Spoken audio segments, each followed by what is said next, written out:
Good morning, everyone, and welcome to the third session in today's Passivhaus workshop. Hopefully you've been enjoying the sessions so far. In a moment, I'm going to hand you over to Paul Smith. He's going to talk about getting the best performance and value from windows and doors, which is an important choice in any home building project. Certainly the same applies to passive. Just a quick question to you from me, actually, before we get going. I'm just going to launch a quick poll. Just interested to know, this is our first virtual workshop that we've run over the last couple of days. How many of you, there's 83 of you in the room at the moment, and that'll probably grow in the next 5 minutes. Just how many of you have been to the centre before, and how many are new to us and what we do? In case you didn't pick up on it first thing this morning, obviously our doors are closed at the moment, but we are planning to reopen in about a month's time, so middle of June, with all the social distancing and guidelines obviously being observed. So we're looking forward to seeing you and welcoming people back to the centre. But in the meantime, these virtual sessions and our new online courses that we've launched have proven quite a nice way of still engaging with people and hopefully helping you progress your projects, whether it's just researching or learning more about some of the choices available to you. So that's great. So yeah, it's grown. Just going to leave this for another couple of seconds, and then I'll share this just so you can see the results. Brilliant, thank you. So well, the good news is that the majority of you have been to the centre more than once. That's great. So welcome virtually. We're looking forward to seeing you again. And a third of you have not been before. So as soon as we do open our doors, you'll be very welcome. I don't know if some of you saw the Facebook live tour yesterday with Alan Budden, looking at some of our Passivhaus exhibits and some of the exhibitors that we have here in the centre.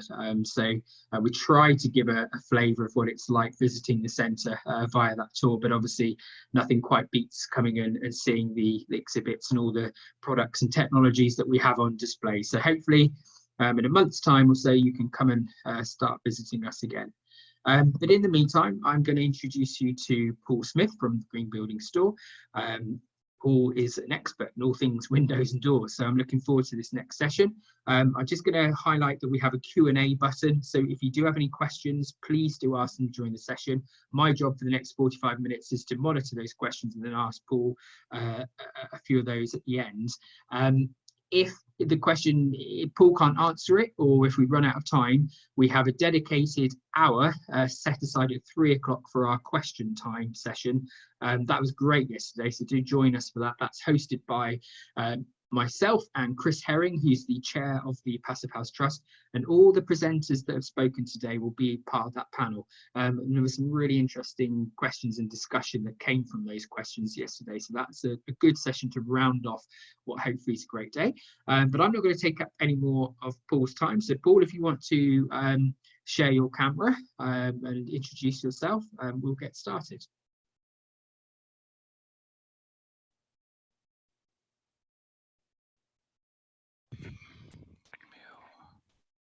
Hi Paul, you able to share your camera? I've unmuted Anna. So does it start video? That's the one, yeah. Yeah, if you click on start. It says you've stopped it. It says I can't share it because you've stopped here we go. Let's make you the host. Apologies, this is some of the technology behind it. Were you able to do that now? Let me just, there we go. Yeah, brilliant. We're there. Right. Okay. So I've introduced you. We've got 107 people in the room watching you. So, so I'm going to share your slides, Paul, and over to you. Thanks very much. Hi everyone.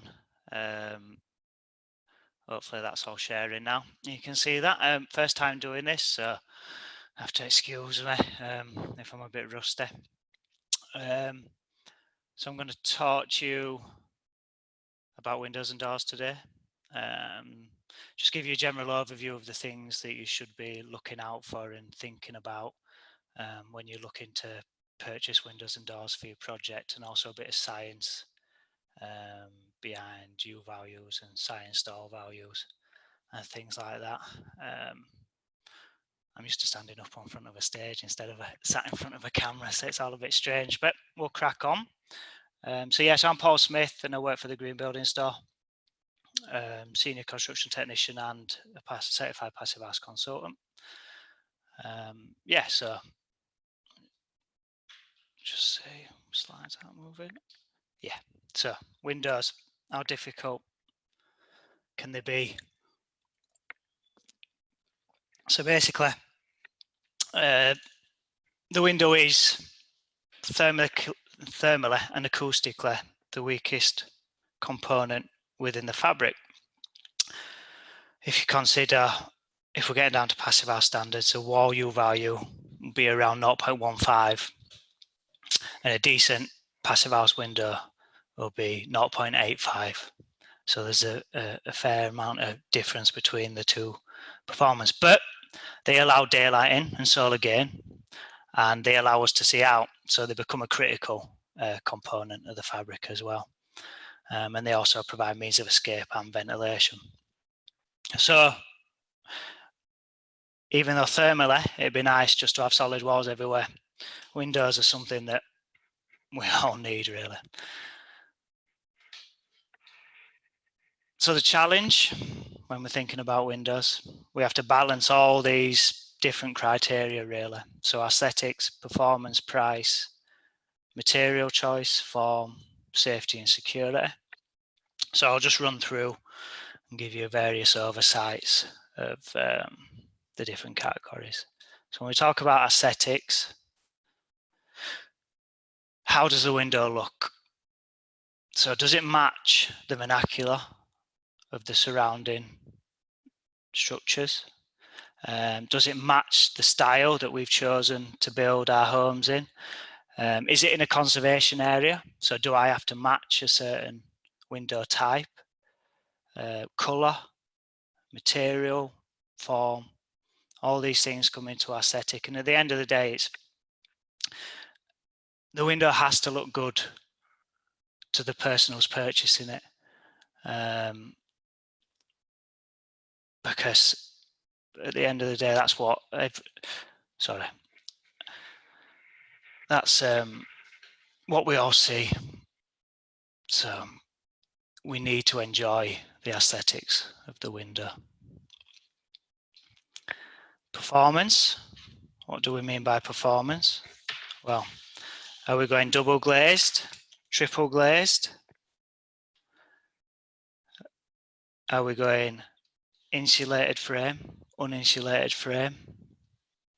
How many seals do our frames need? Are we going singular, double seal, triple seal? What do our windows need to perform like? Are these windows meeting the criteria that we need in our building? So are we trying to achieve just building regs? Are we trying to achieve just a low energy building? Or are we trying to achieve Passivhaus?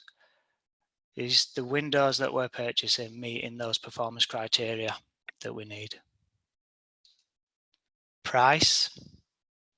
Does this window fit within my budget?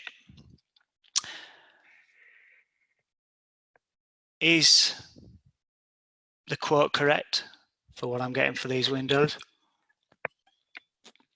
Am I getting the best product for what I can afford? Price is key, really. Can you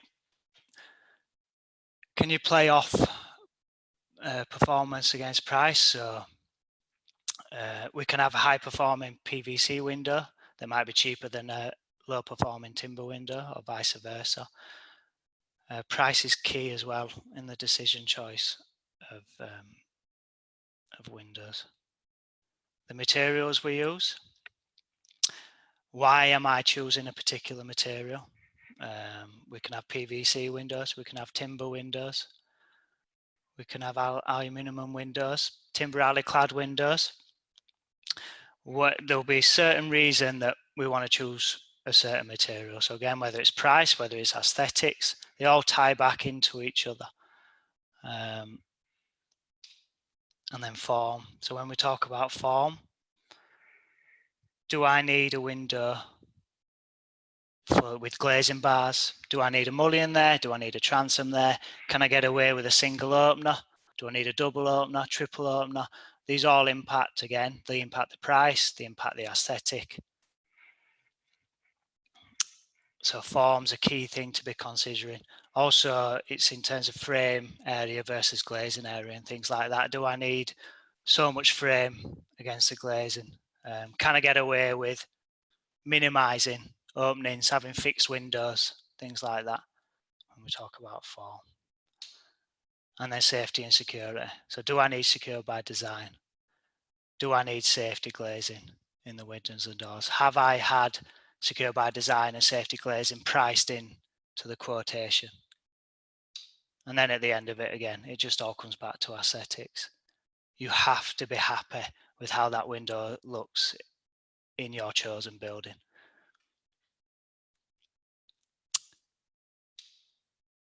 So in the UK, the majority of the UK is a cool, temperate climate.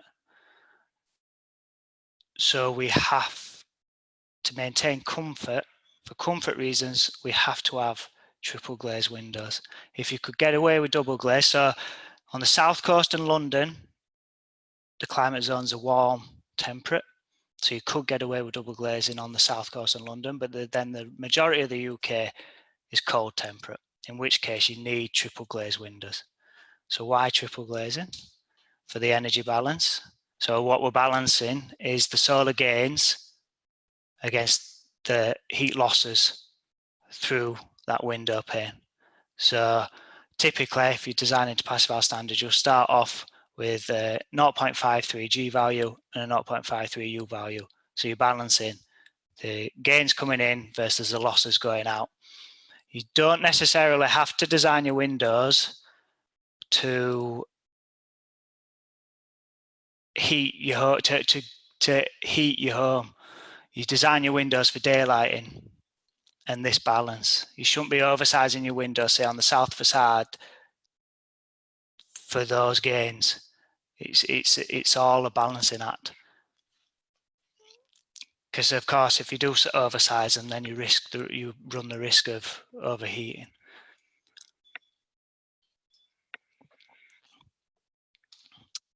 Future proofing.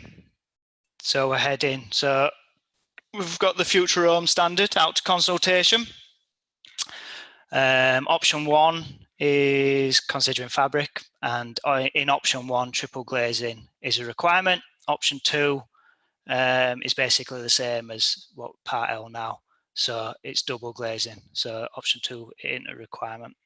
So depending on which option they go, if you've installed double glazing and they go with option 1 for the Future Home Standard,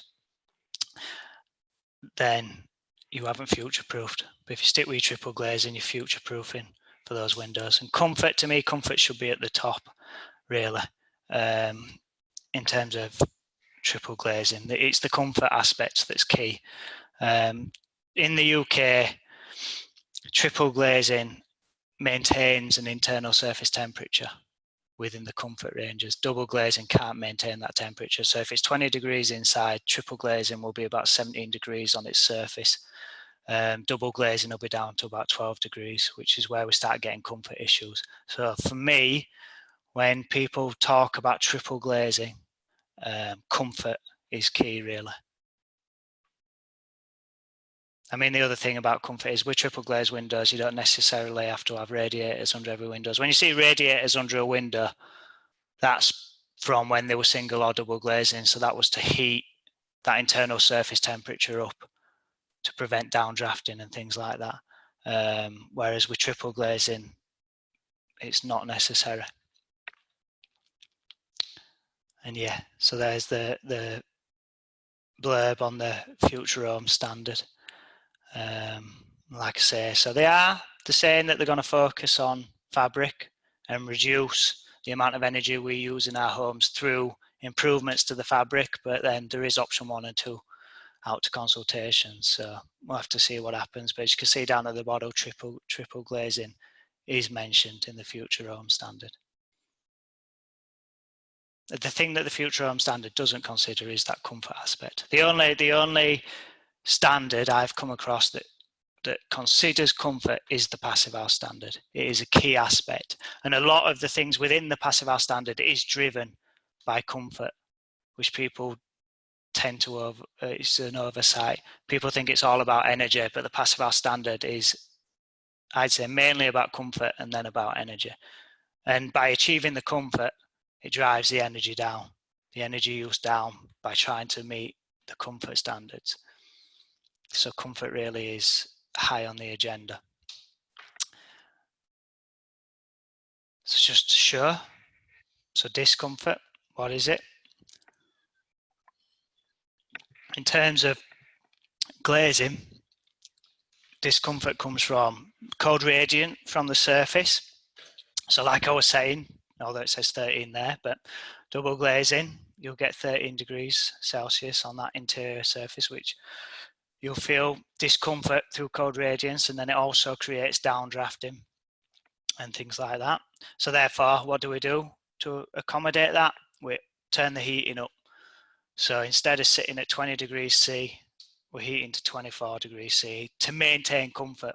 So because of the discomfort that that component has created to compensate for it, we're having to turn the heating up to maintain comfort levels. Whereas triple glazing, 21 degrees Celsius now, no cold radiance from the window surface. That's not the only thing. No cold radiance and no downdrafting, because that's 17 degrees Celsius.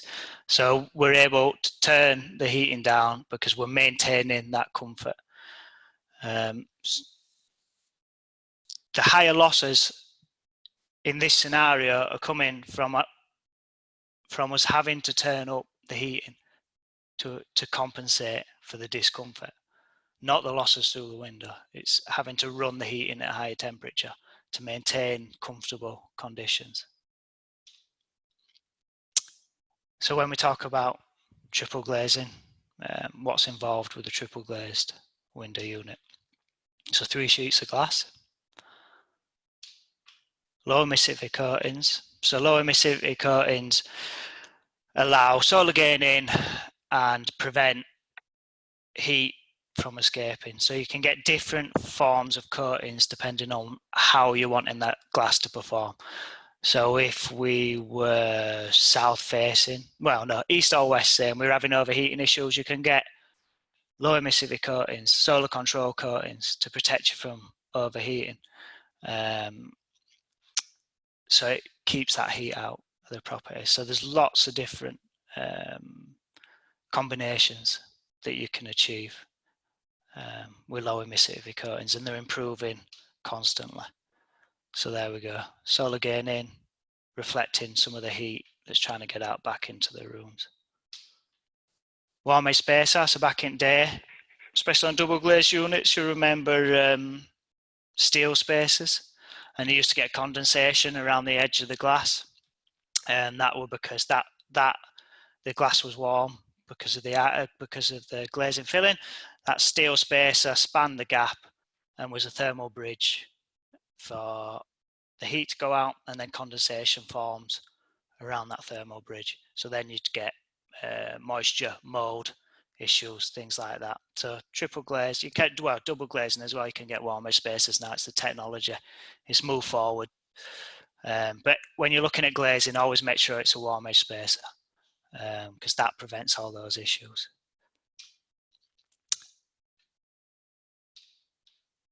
And then typically they are argon gas filled.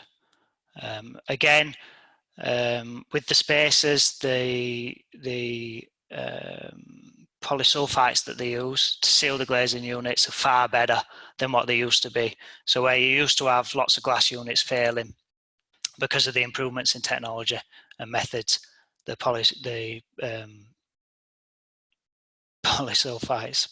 polybutylene, something like that, is far better. So you get less. They move with the with temperature, so the glazing doesn't fail and break, and your gases don't escape. So yeah, so argon's your typical fill. Reason argon's typical fill is because it works best at 18 to 20 mil cavities. If you're looking at krypton fill, you want to be down at 12mm cavities. Krypton's a lot more expensive than argon, but you'll get a better performance with krypton down at 12mm cavities. It's to do with the viscosity of the gases. So krypton wouldn't perform as well as it does in 12mm cavity up at 18 or 20mm. So argon performs best in 18 to 20mm cavities. So optimum UK glazing unit, 418, 418, 4, argon fill, 0.53 UG value.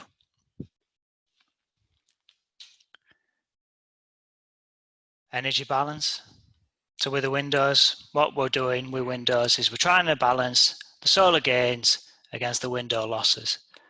You're not trying to be better than or worse than. You are looking for a balance. You want to maintain any gains versus the losses. So for instance, south windows, purely gains, north windows, purely losses, east and west, some gains, some losses. So in an optimum scenario, your property will be south facing, and in that scenario, you will get the highest benefits from solar gains. Of course, not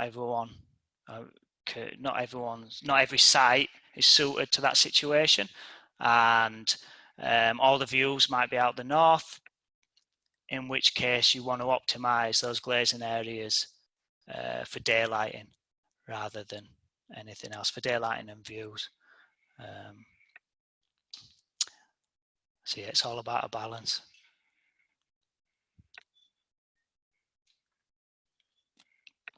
So options to reduce costs or get best value: do less, build smaller, build simpler, like that top picture. But it's all about in the design. Like I say, you don't need walls of glass. It doesn't do anything. As soon as a glazing unit height goes below 850mm, you're not getting any more benefit from daylighting. And the closer the window head is to the eaves, the higher up it is, the more benefit you get from daylighting. Or we can pay less. We can play the market and be ruthless and don't care about ethics or environmental impact, which is fair enough. Some people might choose to go that way. Or we can improve efficiency. We can do more for less with the efficient use of material form, value engineering. So all those aspects at the beginning, we can tie them all into each other, and we can value engineer to get the best performance at a lower cost. So do we want best value or lowest cost? So value engineering is value equals function over cost. So by reducing the cost, we can increase the function, and we'll look at some ways that we can reduce the cost of a window later on in this talk. So in terms of performance, according to UK building regs, those two windows are performing exactly the same. Even though they're the same size, but the forms are different. But on paper, they're performing exactly the same. So if we were to look at these windows in PHPP and use thermal modeling software,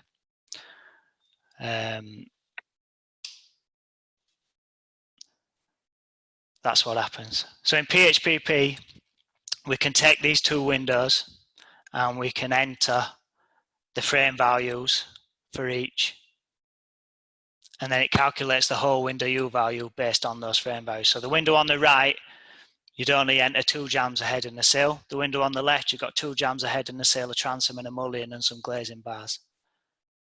So PHPP then calculates the U values for those windows. And as we can see from that, the window on the left has a U value of 1.25, the window on the right has a U value of 0.85. Take that transom, mullion and glazing bars out of that window, they both perform at 0.85. So any change you make to form can actually make the window performance worse.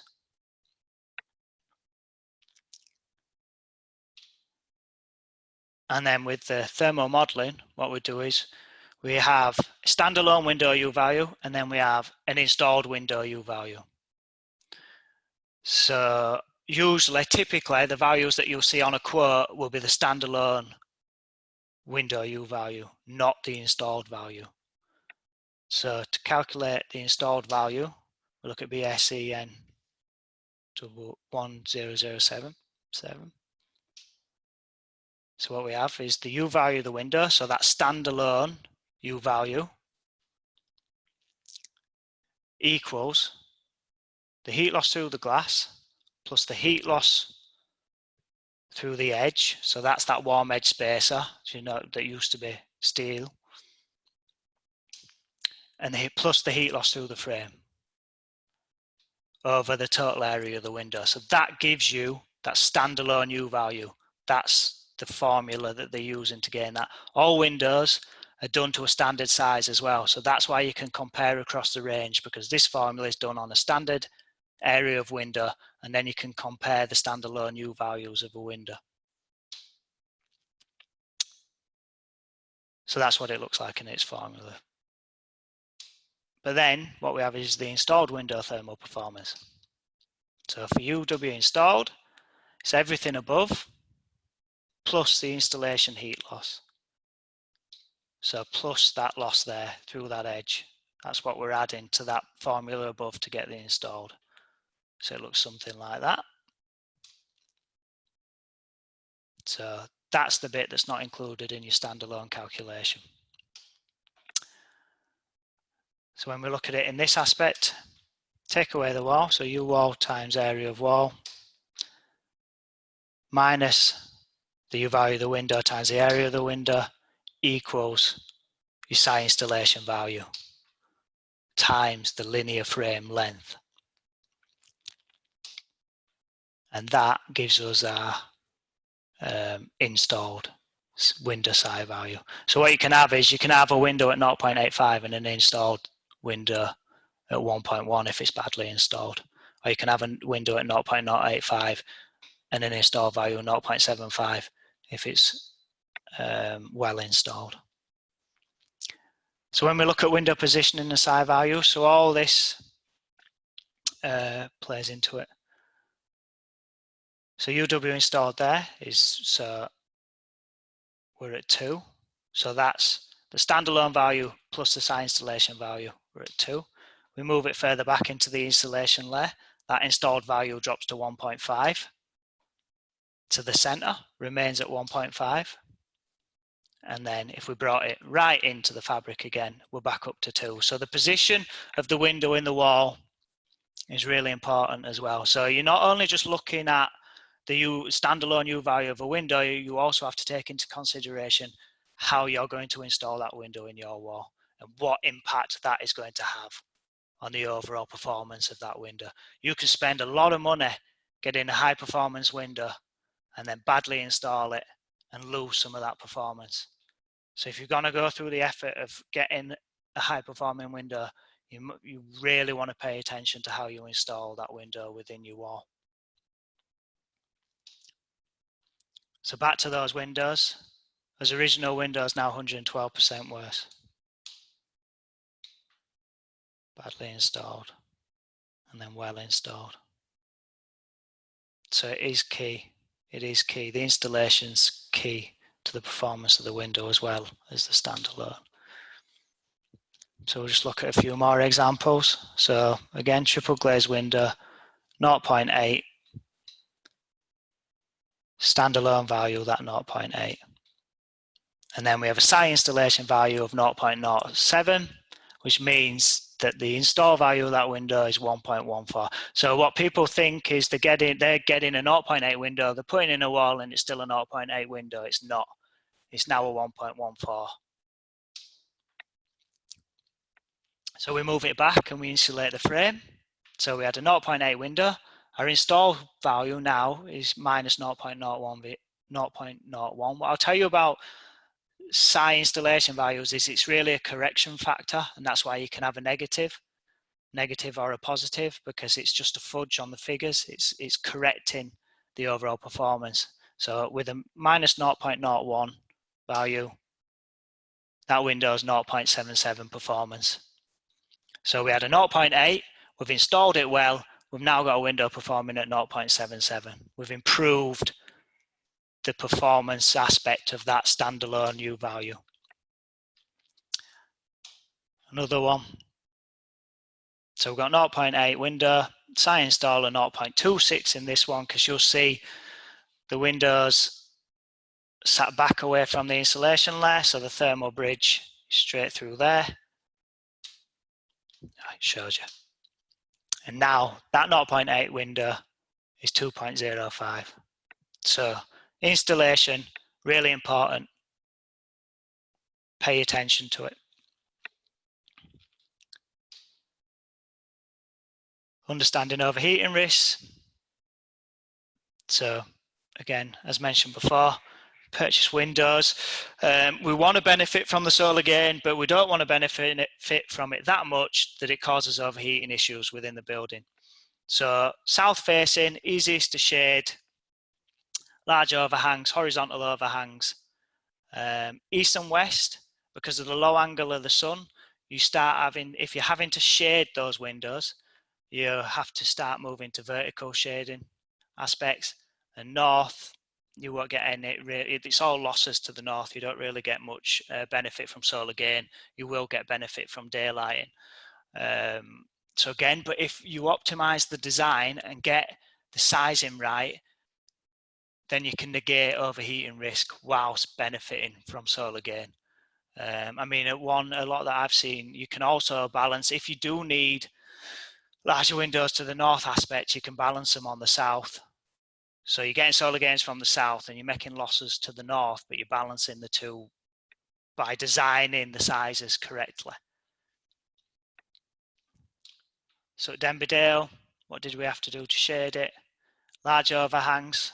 As you can see, these upstairs windows are completely shaded due to this large overhang. Deep reveals.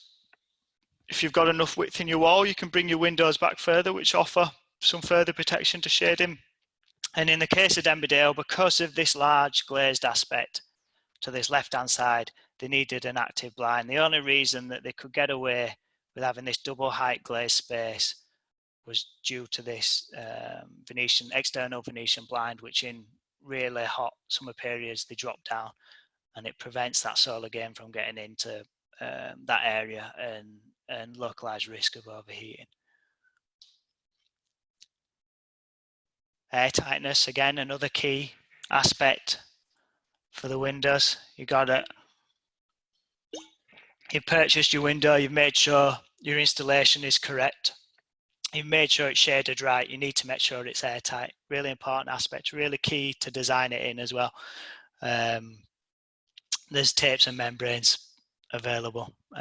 There's varied ways of achieving the air tightness. And also you need to make sure the window's airtight as well. Class 4 air tightness on the window itself, if you're building to Passivhaus or low energy is recommended. Because again, you spend all that money and then if your window ain't airtight, your heat's going out through the joints. So if we look at some styles now, so styles compared, we'll consider the glass area, solar gain and cost. So we're going to compare all those elements across these different styles. So single fixed window, 1230 by 1480. Same size window with an opener in it. Same size window with a mullion transom, 2 openers and fixed. Again, same size window, but now we've got glazing bars in it as well. So the UW of that first window is 0.79. So the standalone UW value of that first window is 0.79 with a 76% glass area to frame. That second window, because we've put an opener in that window, we've now reduced the glazing area down to 69% and our U value has gone up to 0.85. Because we've put a transom and a mullion and 2 openers in it now, that glass area has gone down to 61% and the UW has gone up to 1.16. and I'm sure we can all guess what's going to happen on this last one. Add some glazing bars, the glass area is now down to 56% and the U value is up to 1.25. So form is key as well. You've got to really consider form, and do you need all these mullions and transoms? Do you need glazing bars, or can you get away with having fixed windows or single openers or single mullion even, or a single transom? Because it increases the U value and it decreases the glazing area, which then impacts solar gain and daylighting. 293 for a fixed at that side, 532 for an opener, 725 for that window, 1,068 quid for that window.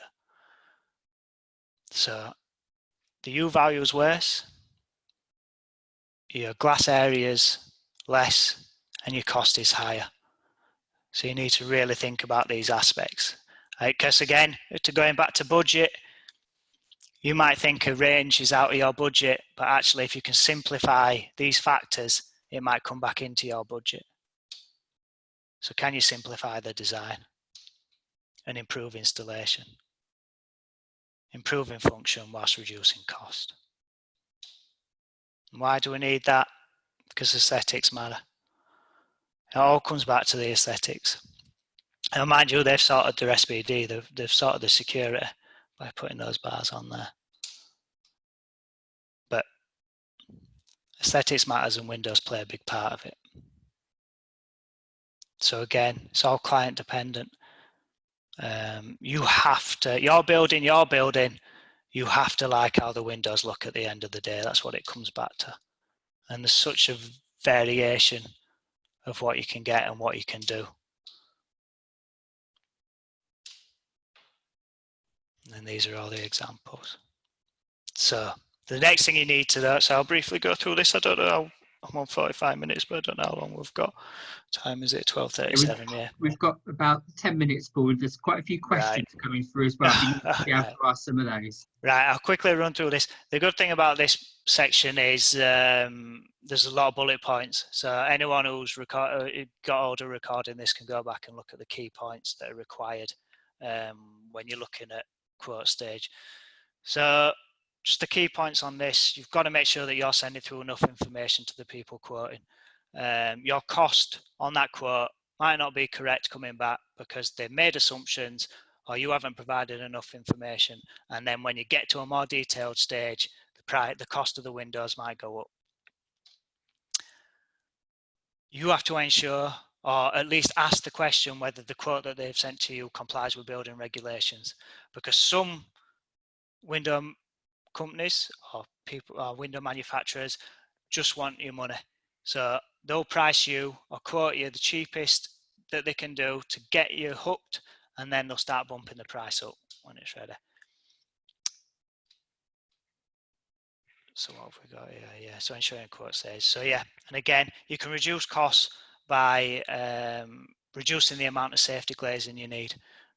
So increasing those heights from the previous slide, you can reduce that. You've got to make sure it meets building regs. So whoever you're getting your quote from, you need to make sure that they know what they're talking about and they're including all these aspects. Again, part B, means of escape. You have whoever's doing the quote have the price for means of escape. Do your windows meet means of escape, because they'll need to get through building control. There's some more bullet points there. Retrofit same. So considerations for getting value. Can you simplify the design and optimize? Can you simplify and optimize the window specification and get the best U value performance? Installation, make sure you get good installation. Make sure that you're comparing quote for quote. So don't be trying to compare a PVC window with a timber window. The prices will be different. Decide what material you're going with and get a range of quotes that suit that window material. Can you design out costly elements? And do you really need all that glazing and that 10-meter sliding door set? Does it really add any value for you? And that's it. Sorry I sped through that last bit, but I'll try and get onto some questions. And sorry, I'm a bit rusty, and it's a bit unusual just talking to yourself and not having an audience in front of you. It was great, Paul. It was really interesting. Thank you. Yes. And we had 121 people watching, and they stayed throughout. So I think Okay. in fact, it's probably the most questions we've had for a session. So I'm going to try and blast through some in the next sort of 6 minutes. Yeah. So interesting one. So are there any coatings that can be retrospectively applied to existing double glazing to reduce heat loss? You can get films that you can put on, but they'll affect the daylighting and the solar gain. But other than that, there's nothing you can really do other than an internal film, because the coatings are on the inside of each glazing unit. Great, thank you. Jerry's asking, I think you did touch on this, but how much does triple glazing reduce light compared to glazing? Right, I'll speak from experience. So in my house, I install my windows in 2 stages. So I've got double glazing downstairs and triple glazing upstairs, and I could not tell you the difference. Visually, to me, my eyes aren't good enough to tell. I think triple glazing 78% light transmittance and double glazing's 58%. No, it'll be more. I can't remember, but from experience, I can't tell the difference. Great, thank you, Paul. I think, yeah, you touched on this in terms of if you lived in London and the South Coast, about the difference in temperature variation against the rest of the UK. So Mark's asking, he lives in Jersey. On the PHPP calculations, would that take into account the building's location? So therefore, could you potentially achieve the required values with double glazing and not need to go to triple? Yeah. So the PHPP will tell you. So you can adjust your climate location in the PHPP. You can enter your frame values and your glazing values, and within the PHPP, it tells you if you've passed or failed. Your frame installed still has to achieve 1.05 in a warm temperate climate against 0.85, which is cool temperate climate. Great, thank you very much. Excuse the random nature of these questions, but I'm trying to get through as many as I can. You mentioned the Future Home Standard, Paul, earlier. Can you just expand on that slightly? Can you remember who's the authority behind that standard? So that's the government's drive. So this is the Future Home Standard, is the improvement to Part L building regulations that they're looking at bringing in. So because we've committed to achieving zero energy homes by 2050, they are looking at improving the building regulations, and the Future Home Standard is that improvement, how they go about improving the building regs. Great, thank you. Hopefully, Jocelyn, that's answered your question. Mark has answered it. In some of your examples, Paul, that you showed in your slides, you had the outside temperature at 0. But obviously, the majority of the time, the outside temperature is probably likely to be higher than that. Yeah. So how do you evaluate the cost per value for more, well, Mark's saying more likely outside temperatures? It's the variability of it all. If we were doing to Passivhaus, you have to model at -10, because that's what they go by. So it's one of them where if you're modeling, if you're using temperatures that low, you're building in that future proofing, and also for any freak weather occurrences when temperature does drop right down, you know that window is going to perform at those temperatures. Whereas if you start increasing those external temperatures, then you're not building in that backup that you've got. In PHPP, it does allow you, if you were just wanting to build a low energy home, in PHPP it allows you to run a different external temperature, and then will warn you if you're going to have comfort or hygiene conditions. So that is viable, but from what we all do, we like to maintain it down at those temperatures to ensure that what we're doing is going to perform. Thank you. And I think we've got time, yeah, just for one more. So apologies to those we haven't got to, but we have got the question time session at 3 o'clock. And Paul, you're with us for that session, aren't you, at 3? Yeah, I yeah. think you might be a busy chap later. So Alan's asking, as you've done such a good job, Paul, I'm going to give you an opportunity to do a little bit of a sales plug because you've done a great job with your presentation. So Alan's saying he's in favour of buying off the shelf, so standardised windows in order to help cut costs. And I know you just showed the difference in cost variation in the different types of windows in your slides. Are standardised windows easily available? And if so, what would you recommend? You don't end up going back to aesthetics. Although if you're building, but then you can't design your building to what you reduce your flexibility in your design if you're going standardized. Whereas I think these days most companies are set up to offer bespoke at not really much extra cost. The increase in cost is more in the frames and the materials that are used. So I'd always say my preference is timber glazed, and that's more for the environmental aspect. Timber frame windows more for the environmental aspect than over PVC and aluminium because they have a large embodied energy associated with them. So I'd always be looking at timber frame windows, triple glazing. Great. Okay. I'm afraid we are going to have to leave it there, but we've run out of time. You mentioned comfort and the importance of comfort a couple of times, Paul, in your talk, and you said that really should probably come at the top of your kind of priority list. That leads us really nicely on to the next presentation, which is in 15 minutes. That's by Alan Budden from Eco Design Consultants, and he's actually talking about the comfort benefits of Passivhaus and also the performance gap between passive and standard construction. So that leads on quite nicely. You may have seen, if you were with us yesterday, Alan gave his live tour of the centre and actually ended up on your stand, Paul, on the Green Building Store display, showing some of your windows actually. So you've kind of helped to promote each other, which is great. So I'm going to end the session there. I'll just say, Paul, thank you very much for your time. We'll see you at the question time at 3. For everyone watching, thank you. And we'll see you in about 14 minutes for Alan's talk starting at 1 o'clock. Thanks very much, everyone. Bye-bye.